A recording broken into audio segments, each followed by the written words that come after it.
Hello, my friends and family, and welcome back. Thank you so much for joining me today. And if you're new to my channel, my name is Juanita. I'm with J Excursions, and I do a lot of DIY projects, mainly gardening, but you just never know what I'm going to be doing next. So if you haven't already, please hit that subscribe button and that notification button so you catch me on all my videos, because like I said, you just never know what I'm going to do next or where I'm going to take you. So with that being said, besides enjoying this beautiful day out with you guys, I'm going to be targeting specific plants. And these are all of my top garden plants that I absolutely love. Now I'm going to give you also some updates on plants that I uprooted that were questionable, as well as one plant that is proven to be a tough plant and why it's my top pick. I'm also going to take you back to 3 garden plants on how they looked in the springtime, because they were absolutely gorgeous and they're not in bloom anymore. So I didn't want to go without showing you those. So with that, you guys, let's get started.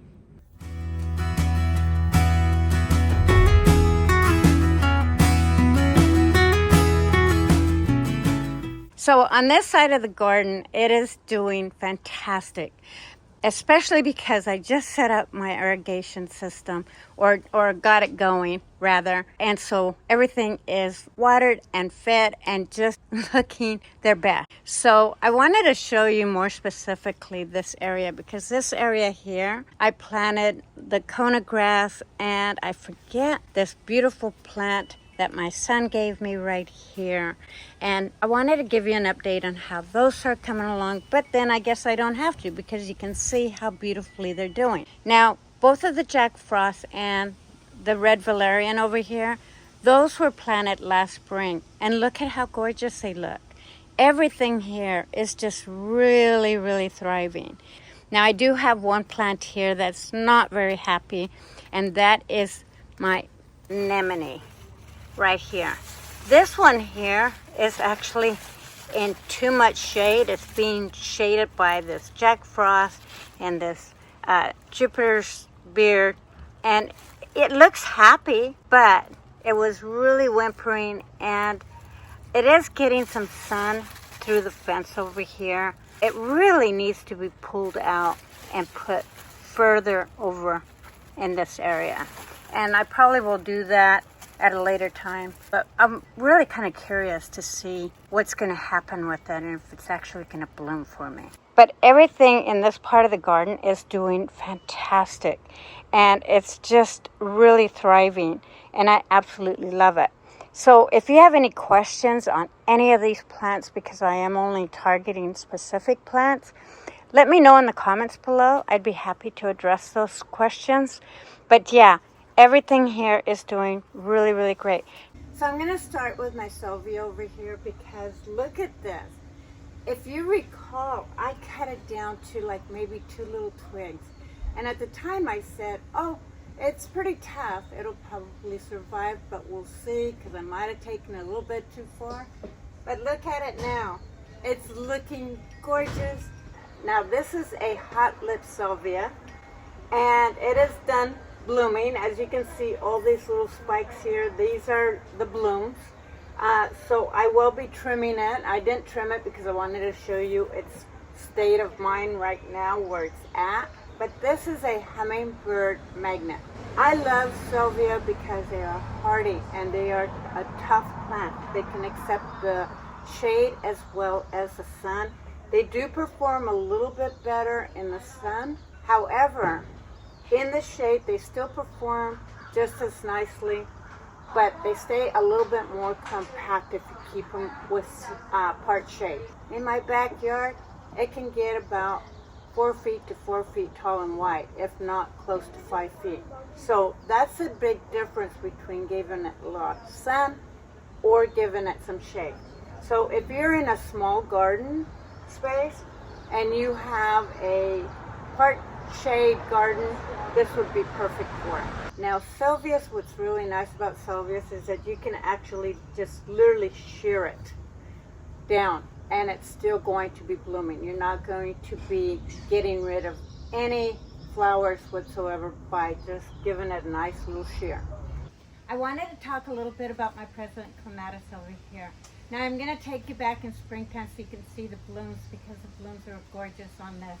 And this is actually a really good performer. I absolutely love this clematis. Now this is a group 2 clematis. And so this you want to prune either in the late winter, or you want to prune it like say in May or June after it's done with its first flush of blooms. And this is a heck of a climber, and it continues to bloom throughout the summer months. So that's what I really love about this. Plus, I also pruned it way down in the winter, much more than I should have, and it still bloomed beautifully for me this year. So I didn't want to go without mentioning this one. Look at how beautiful this is doing. This is a Magellanica fuchsia. It's considered a hardy fuchsia, and that it really is. What I really like about this is that it stays in a clump. And the one thing about it that is very unpredictable is you just never know how it's going to grow from one year to the other. This year, it grew nothing but new foliage. Sometimes it'll go from old wood, but this year it decided to start new and fresh. Now these do well, really well in humidity. And we do get some humidity here in Portland, but for the most part, it's kind of like not as bad as it would be like in the East Coast. So it's very much more tolerable. But this Magellanica fuchsia does really well in humidity. It loves the ocean breeze, and it does fantastic. I don't know if it's the sea salt air or what, but it does really well, and it gets even bigger. So this is a great plant if you're living in the coast with that ocean air. So let's talk about dahlias, because look at how gorgeous this is. This is a Sol Dahlia, and I think I planted like 2 bulbs about 2 years ago, and I planted them over here tucked behind my wisteria. And last year it got pretty big. However, look at this here. In the springtime, I pulled them up and I divided them. There are actually 2 plants here. And last year it was about the size of this dahlia right over here. This is also a Sol Dahlia, but look at how gorgeous this is. This is the perfect spot for it. Now this loves the sun. However, I noticed that this is doing much better in this area where it has a little bit of sun protection but still gets direct sunlight, because the foliage on it is huge this year and it's nice and green and beautiful. Now I didn't fertilize it when I first transplanted them, because dahlias don't really like that, but and I haven't yet fertilized it this year. So it's doing fantastic. But look at how gorgeous that beautiful bloom is. And it is pretty tough. And when I was looking at dahlias, I wanted something that was really nice and beautiful, not too large, but yet nice and hardy and just tough. And this one really has proven to be that plant. And look at how many blooms I have.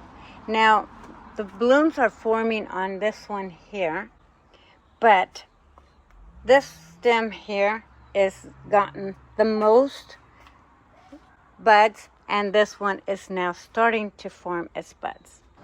I absolutely love this because it's not a dinner plate. I would say like a small salad plate size. And it's just gorgeous. I mean, the colors are beautiful on it, and it's very hardy. Now, the flowers don't seem to last a whole lot, but if you were to put them in warm water right after cutting them, this will actually last a little bit longer. But this is so filled with buds, and who would have thought that you could actually transplant and divide your dahlias in the spring? Now, I don't move my dahlias in the winter. I don't pull them up and divide them. And the reason for that is because I do have a little bit of a overhang on my porch here. And so that kind of shelters this area. Plus, I will mulch pretty good in the winter. And that seems to keep it really nice and safe. But we'll see how well it weathers through the winter being in its new home. But it is loving it over here. Oh my gosh, this is beautiful. Now look at how large that stem is. It has to be, just up here alone, has to be about 1 inch in diameter. And everything on it is really nice and sturdy. I put these bamboo stakes up thinking that I was going to have to stake it up, but it is doing and holding on its own, so I may not have to stake it up at all. They could be divided again, and I may do that, but I just love this growth pattern, and it is really happy in this area. So I may just see what happens over the winter months and next spring and decide at that point. I absolutely love it. I love my garden now that it is just coming to life in the summer, and it's just doing great. Look how beautiful the sun is shining on this Bishop Dahlia. This is another one that I would highly recommend, you guys. It is really hardy. I've had it in this yard and I've never pulled it out in probably 8 years, I want to say. So you can leave, if you're lucky enough, you can leave dahlias in the ground.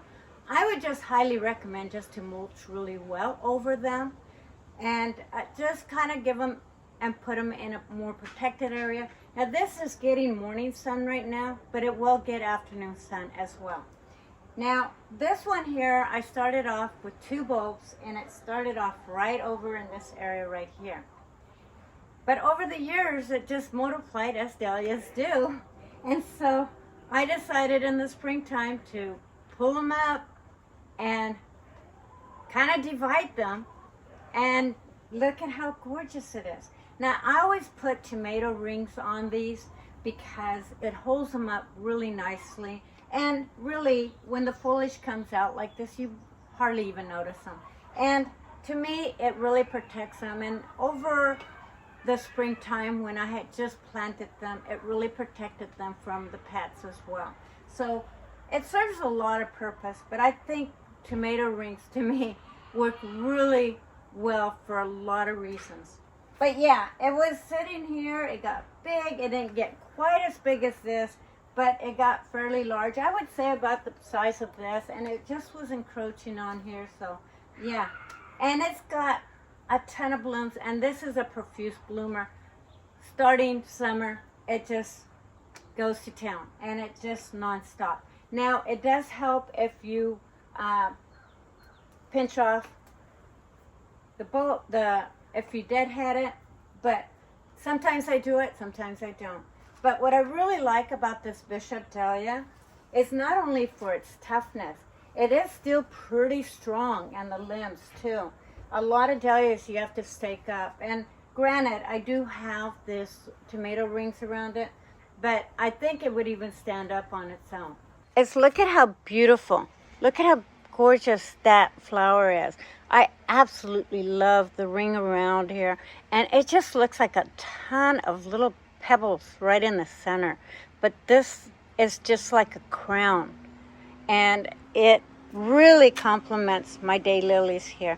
And I'll put the name of this daylily here because this one here is a little bit tougher than the typical daylilies. It's still a daylily, but it's a profuse bloomer, and I absolutely love it for that reason. And for that matter, kind of like the reverse pattern of this daylily, and I just absolutely love it. Look at how gorgeous that is. Now I tried to cross-pollinate this one with the one that I have in the front, but I wasn't very successful on it. So I'm going to try that again this year and see what happens. I'm going to bring you over here because this is my Petiolaris Hydrangea. This hydrangea is very hardy. It'll grow up to about 40 feet tall, maybe 13 feet wide, and I felt that it would make a really good screening from my neighbors, and it's doing its job. Now I'm hoping that it'll climb up and just intertwine with this holly over here. That's a thorn in my side, no pun intended, but it is. But yeah, it's just gorgeous. It bloomed. I'll show you the bloom that it bloomed this spring. Look at this is the first blooms in 2 years. And look at that. Now you know what this blooms look like. These can take deep, deep shade.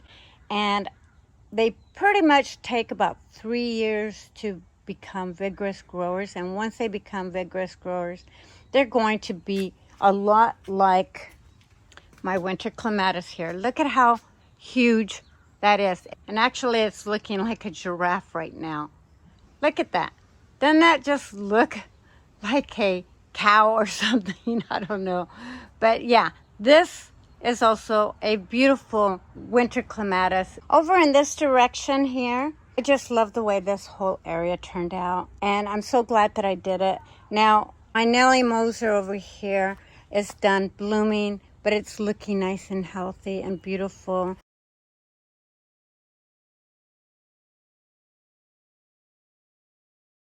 Look at these blooms. Look at that clematis. This is a Boulevard Clematis. Isn't that gorgeous? In its full maturity, once this gets a little bit older, those petals are going to get about 6 inches in diameter. But it's going to be gorgeous when it starts filling that area up. It's beautiful. This is the first year since I planted it. First time it's bloomed for me, and it is gorgeous. This is absolutely beautiful. Look at this Monarch Butterfly. You guys see that Monarch Butterfly? I am really trying hard to attract these into my yard. It's being really, really shy, and it notices that I'm here, and that's why it's kind of flittering away. But hopefully I can capture it. Anyway, we'll let that go. So let's go back to my climbing rose bush here, because it's really worth mentioning, because it is so beautiful in the springtime. When it gets its first flush of flowers, this is huge.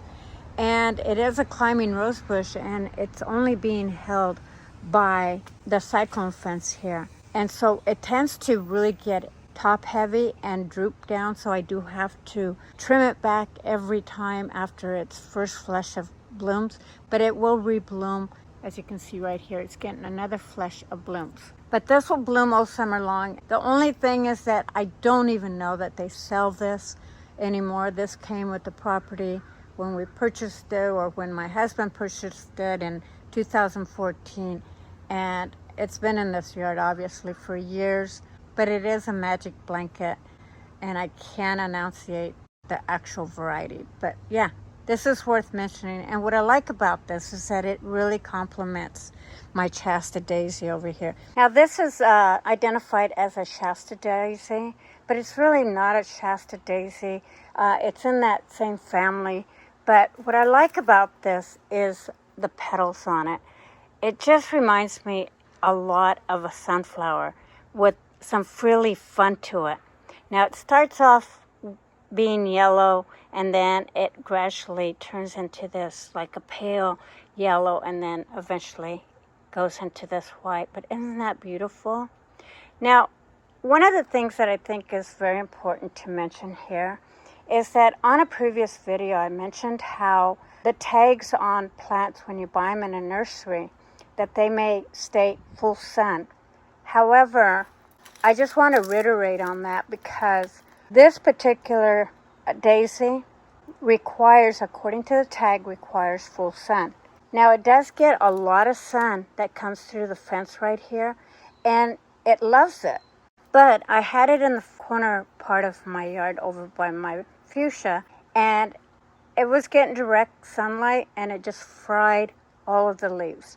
So this is why I kind of mentioned how you have to take that with a grain of salt, because it doesn't necessarily mean that it wants direct sunlight. Now, it may vary in your area. You know, it just depends. It just depends on whether it's getting some sun protection, where you place it in your neck of the woods.